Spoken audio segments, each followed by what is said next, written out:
He can't keep getting away with this! Chapter 254 of Jujutsu Kaisen's out, so let's talk about it. Let's just go ahead and say this chapter pretty much went the way I thought it was going to. We start off with the chapter with Kusakabe opening up a simple domain. Shocker. Sukuna sent some slashing attacks over at Kusakabe, and unlike before where he just mitigated the damage, he actually deflected the first couple dismantles that were sent his way. Even Sukuna praises him, saying that he has good reflexes and good intuition. But while Kusakabe is thinking of what to do next, he's suddenly met with a couple more dismantles that he barely dodges and barely deflects.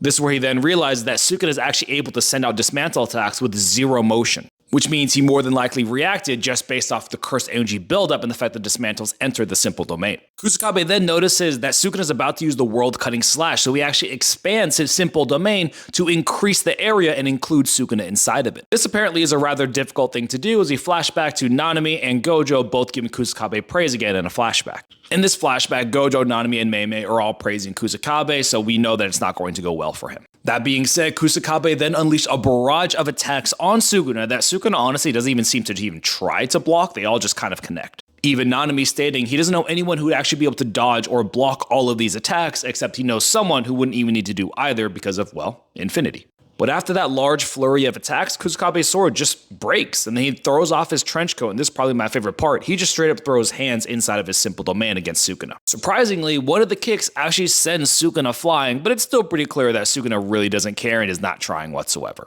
Kusakabe then again wonders, why am I trying so hard? And then it's revealed that he feels indebted to Principal Yaga, saying that Principal Yaga is actually the one who saved him and his sister.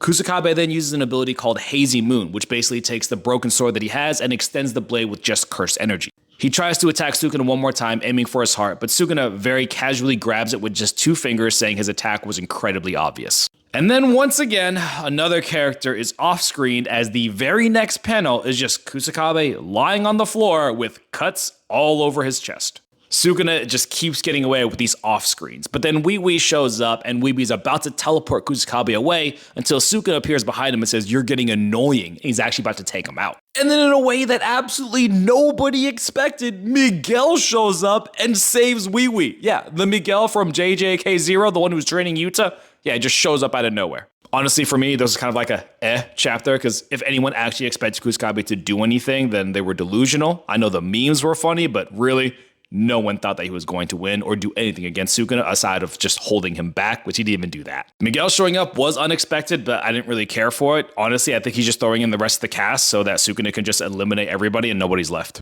At this point, like, I don't know what's going to happen. I really don't.